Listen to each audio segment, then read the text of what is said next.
Most of my career has been focused on trying to find languages and concepts that help us to talk about race and ethnic culture.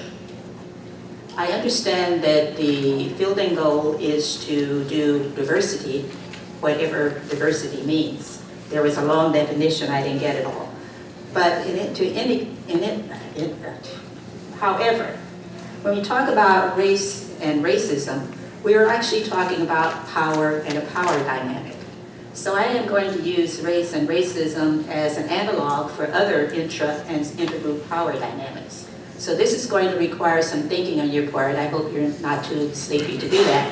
Where when I say race and racism, you might think about whatever the dominant and non-dominant groups are that you were interested in studying or working with or being an activist with respect to. I also hope that we are going to discover how racial identity and other social identities may influence how a person talks about race or power. I'm going to try to describe different types of school environments so that maybe I can encourage people to think about what kind of school environment Fielding has and what kind you would like it to have. And then I'm going to point out some other language ambiguities that may affect school climate and how faculty and students talk about school climate.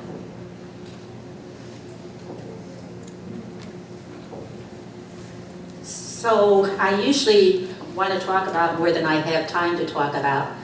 So chances are I won't get through all of the things that I said I was going to talk about, but you have a handout, so if I don't make it, then during the questions, maybe you can ask me about them.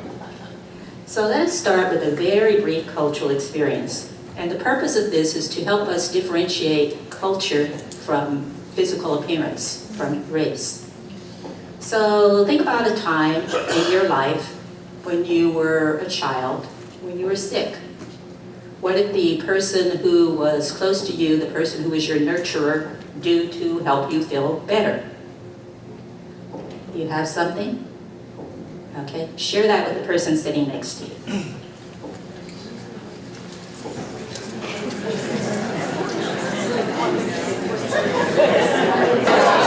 Okay, can I get you to pause? And can I get you to pause? And try to remember what you were like when I asked you to pause. Did you notice the energy in the room? The happiness, the cheerfulness? What you just did was to share a small part of your culture with someone. Now, most institutions say that they are recruiting for cultural diversity, but they haven't a clue what the cultures are of the people that they invite into their setting. As a consequence, often people come into university settings expecting to find their culture, and they don't find it. They find the dominant culture. So kind of think about, as you are having your discussions, what the culture is of your institution and how it might change in order to make it more receptive to people.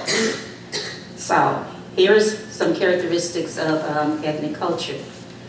Ethnic culture is very important. It grew out of the need for people in similar settings to survive. It's the way that people communicate with each other, so there are cultural languages.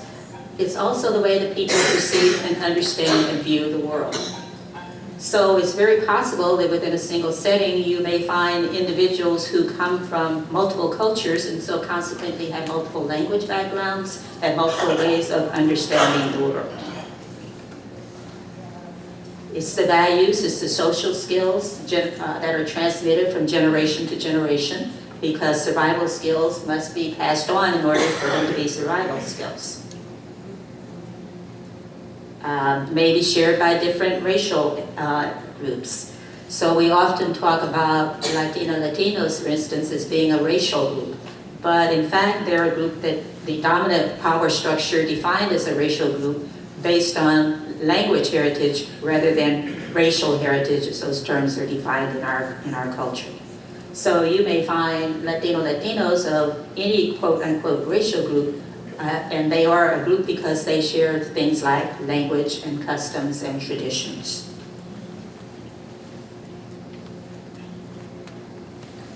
Culture is often invisible to those who practice it it's invisible to everyone, but often it's invisible to those who practice it. Culture is definitely invisible to the dominant culture because it's what they've always known, what they're used to. And so when people enter the domain of the dominant culture, often they are met with resistance because in order to understand another culture, you have to be willing to take a look at your own. So now I have some more work for you. Think about when you first discovered what race other people thought you were. Have something? Okay, now share that with your new best friend. I wish I could give you more time because there were some interesting conversations going on, at least at this table. But maybe as you work on thinking about diversity in multiple ways, you'll do this kind of activity with each other because I think it's great for helping you to understand where people come from with respect to these various issues.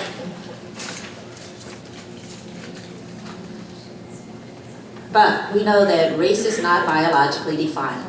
And so I say that to my students and they say, what do you mean? People who are in the different racial groups have different skin colors. And so I have to explain to them that what I mean is that in fact it is the dominant power structure who decides what racial group people belong to. And they decide it on the basis of the socioeconomic needs of the country. So we periodically have had in our history groups that were considered to be groups of color, Jews, Italians, become white people because the society needed them to become white people. And so we have to think about, in effect, the society defines who we are. That's an outward definition, it's not an inward definition. There are no definite behaviors, values, and so forth associated with being members of any socio-demographic group, particularly racial group. So when people say, she was acting black, that's a ridiculous statement. How does one act black? Or she was acting white, that's a ridiculous statement. How does one act white?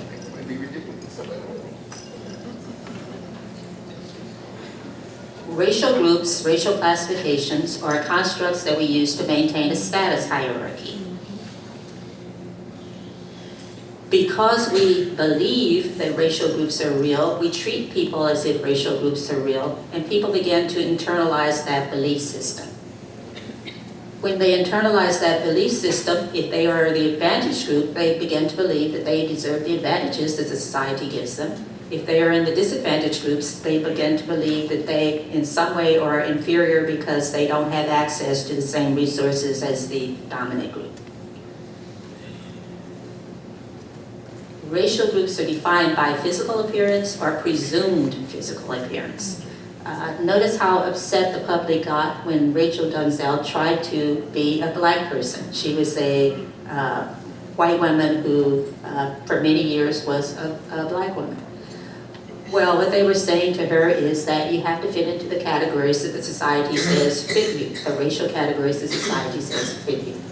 So they're determined by physical appearance, and if you don't satisfy the physical appearance, then you are in a great deal of conflict in the society.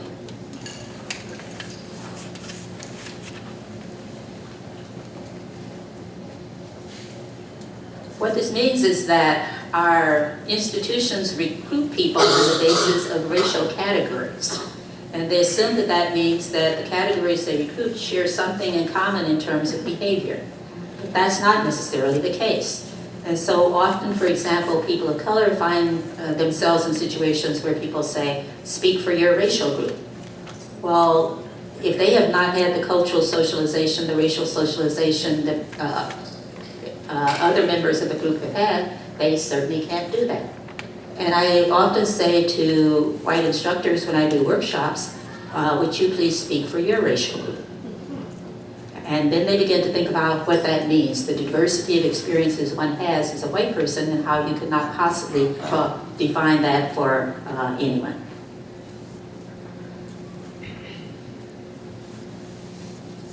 We don't have a shared language for talking about race and racism or power and disempowerment. When I talk about racism, I talk about a socio-political and economic power structure that the advantage status group defines in order to maintain its advantage status over non-dominant groups. If you think about just about any of the categories that you might think about as diversity, that's also a true definition. Racism, heterosexism, social classism are all kinds of power imposed on people who have less power.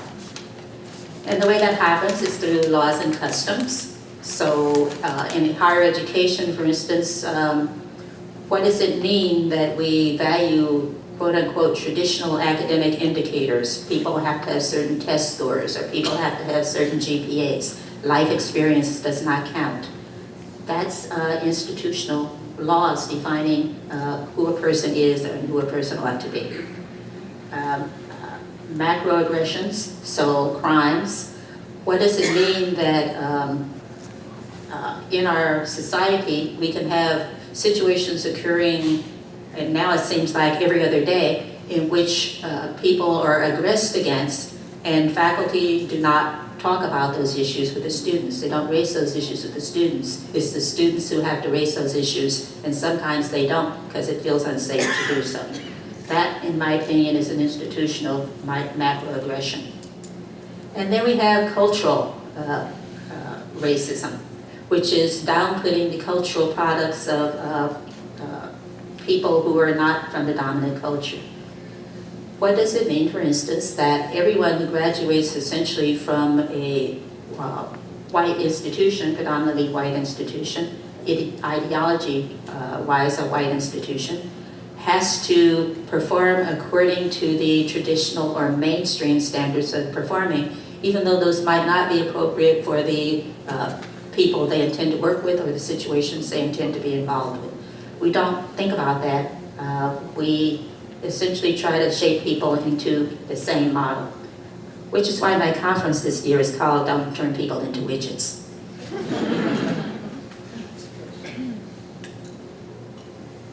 So, here's the problem. Essentially, education as it's offered in the United States, regardless of the quote-unquote color of the institution, is offered from a predominantly white ideology. What that means then is that educators and other adults are never trained to function in any other kind of perspective. They don't talk to students about racism or ethno-violence. We tell them they have to be open to all races or religions or sexual orientations or cultures, but often faculty do not model those characteristics themselves. To the extent that's true, then particularly nowadays, students are calling us on this. How can you say we should do this if in fact you don't do it yourself? Educators do not receive training in self-awareness with respect to racism and ethno-violence, and therefore they can't have conversations about these issues. What does it mean that we are expected to train racially and culturally and diversity responsive therapists in my case, or perhaps other disciplines for some of you? What does it mean that we're expected to train them to be responsive if we don't understand ourselves how we function with respect to those issues? It ought to be mandatory that continuing education involves self-awareness training for educators, particularly educators who are training people to work with other peoples, which is to say, everybody. The racial ideology of society, education, and social policy is white dominant culture. And we are all expected to conform to that culture. To the extent that we don't, then we are considered to be deviant people. As I read through the materials that were sent to me in preparation for this talk, I noticed that there were many challenges to inclusiveness and social justice. I am not going to offer you any solutions to these, but I am going to raise some issues with some of the ones that stood out for me. And the first one was, what are the implications for a social justice institution that recruits faculty and students on the basis of their socio-demographic classifications? How do you teach people if you don't know anything about them other than how they might appear once they show up on the campus? Intersecting affiliation groups. We talk about women and people of color. Well, oddly enough, some people of color are women. So how do we talk about, hold both concepts in our mind? We talk about LGBTQ people and people of color. Well, oddly enough, some people of color are LGBTQ too. How do we hold those concepts in our minds so that we are not treating them as though they are mutually exclusive categories? We need to also hold both sides of the practice and policy discrimination in our mind. We often talk about discrimination as though it happens only to the people of color or the disempowered people, without also acknowledging the benefits that white people in the case of race, or the power structure in the case of other domains, we're not acknowledging the benefits that they get. So as a consequence, it's as though we're always treating the problem, but never recognizing that the problem is an interaction between perspectives.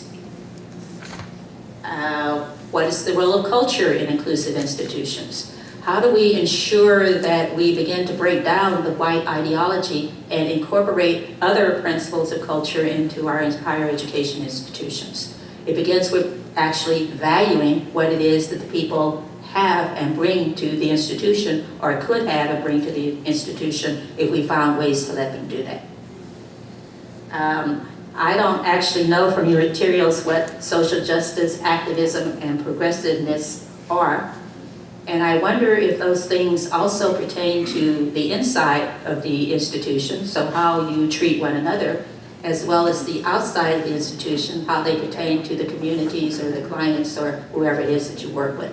I think there's a dichotomy there, and that in some way one needs to have a conversation about bringing those two things together.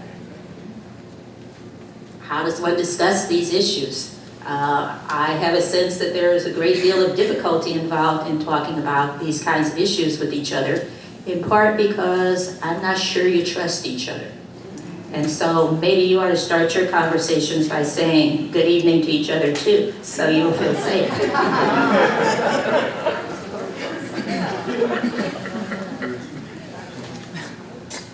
One of the ways I hope people begin to think about having conversations is by using theoretical frameworks, by actually using psychology rather than strictly having these conversations from their emotions. I developed racial identity theory as a way of helping people to think about how they might talk about and interact around issues of race and culture in particular, but I think the model also pertains to other advantage and disadvantage categories. I don't have time to talk about the theory in detail, but I'd like to just give you a brief summary of how I think that might work. Racial identity and also people of white racial identity and also people of color identity theory essentially says that people use different schemas or different eyeglasses to think about racial issues in their environment. Now, schema doesn't actually mean anything to anyone except a few psychologists. So think about it this way. I'm not going to ask you to share it, but think about it this way. Suppose someone in your family, let's say a daughter or a person who's like a daughter to you, a girl child in your family, comes to you and says, surprise, I'm getting married to someone of another race. What do you think? What do you feel? And what do you say? Then she comes back a few moments later and she says, I was just joking. I'm getting married to someone of our race. What do you say? What do you feel? What do you think? Whatever you said or felt or would think is what I mean by schema. They're the lenses in which you understand racial issues in your environment.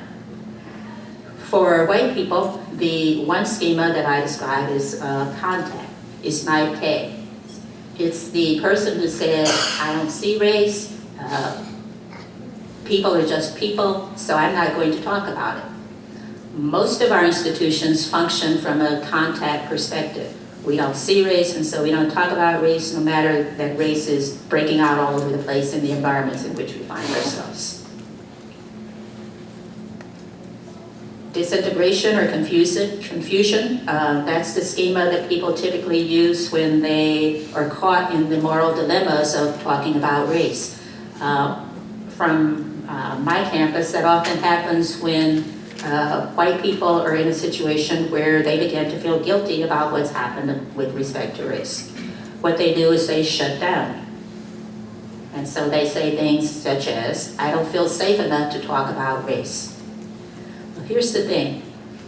Words can't really kill you. And so one has to challenge people to talk about race even when it doesn't feel comfortable doing that. There's no such thing as safety in talking about race in our society, and so we can't let some people have that privilege and not let other people have that privilege.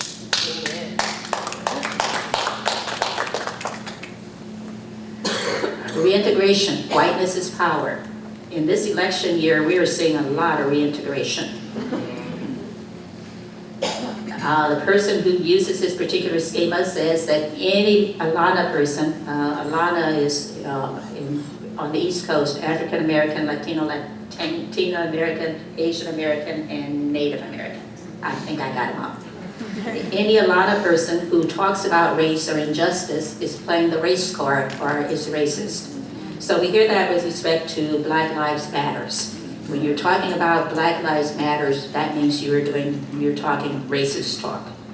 Well, in fact, we have to be able to challenge those kinds of assumptions. And we also have to be able to tell our students that that's a requirement of our programs, of our institutions, that we challenge racist assumptions because people typically have not done that. An educated person ought to be able to do that. Pseudo-independence is the beginning of learning how to talk about issues of race in a meaningful kind of way for white people or powerful people. It's an intellectualized acceptance of racial discrimination and bias in our society. But it's also a sort of naive acceptance. It's the person who, for instance, says racism doesn't exist in the younger generation, so we can talk about it in the older generation, but it doesn't happen in the younger generation. Well, in fact, many of us who work on college campuses and are willing to take a look at the younger generation know that it does exist, and that we are doing them a disservice by not modeling for them ways in which they can talk about and deal with these issues in their lives. Immersion, that's acceptance of personal responsibility for race and racism and for changing race and racism in our society. The person who can do this is a risk taker. So that person says, I'm going to talk about race or injustice even if I don't do it correctly. This is the person who gets in trouble with other white people because they're essentially breaking white socialization rules. People of color, especially me, really like immersion people because what they do is they speak up about racial issues, so I don't always have to be the militant in the room. What that means in their lives, however, is that they feel more comfortable with people of color because we value them. But I always say to people who can use this schema, you have to go out into the world and do activism with white people because they're the ones who need your help most with respect to talking about issues of race and racism. Autonomy, the process of becoming. This person is a person who can say, let's consider how racism or marginalization and advantage influences our situation. They're the person who is willing to think about the issues and take action about the issues from a perspective of people being people for real, as opposed to a catchphrase that we often use. So those are the white schemas. The people of color schemas are conformity, so fitting in with the white group is important. When people are using this schema, they don't think race is important. You can often tell who they are in the group discussion because they are the people who stand up for the white people in the group, the ones who protect the white people in the group when there are conversations. That often leaves instructors confused because that's not what they expect people of color to do. Post-encounter is confusion. They try to fit in, but they don't. And so what do you do when you've devoted your whole existence to trying to fit in and people tell you directly and indirectly you're never really going to fit? Often this confusion actually happens when they enter a classroom and the teacher says, tell me what it means to be Black or Latino or Asian, when they don't think about themselves in that way. What do they do? Do they confess that they don't know anything about being Black or Latino or Asian? They're in confusion, they're in anxiety. Immersion, which is anger. I demand that you see me as I do. Many of the immersion is often a motivator, but we are frightened of people who express anger, and so we try to shut them down. A lot of immersion is happening nowadays with respect to the protest.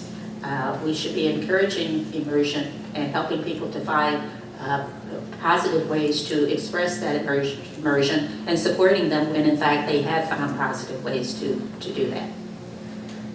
Immersion is support, so I'll talk to people who want to understand me.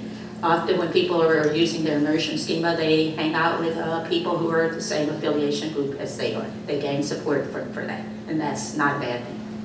And then internalization, which is the humanistic schema or eyeglasses. The person who can use this schema can talk about not only race or ethnic culture, but the other injustices that they see in the society that they think need to be mediated. Okay, 35 seconds, let's see. So here are the conditions for having courageous conversations about race and racism, power and disempowerment. Diagnose your own positionality and see what it means about your manner of engaging in diversity discussions. If you find yourself blaming the other, it means that you need to take a look at yourself.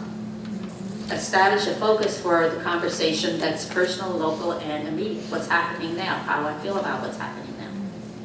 Everyone in a conversation should be expected to listen and speak about their own feelings and personal truths. You can't talk about your memories of the good old days because the good old days are gone. Examine the type of power dynamics present in the situation and how they affect the problem being addressed. Recognizing that not everyone is going to leave a discussion happy. And so the goal ought to be that people have the discussion, not that they fix whatever it is that they would like to fix in the discussion. Having said that, my time is up, so you can read the rest of my presentation.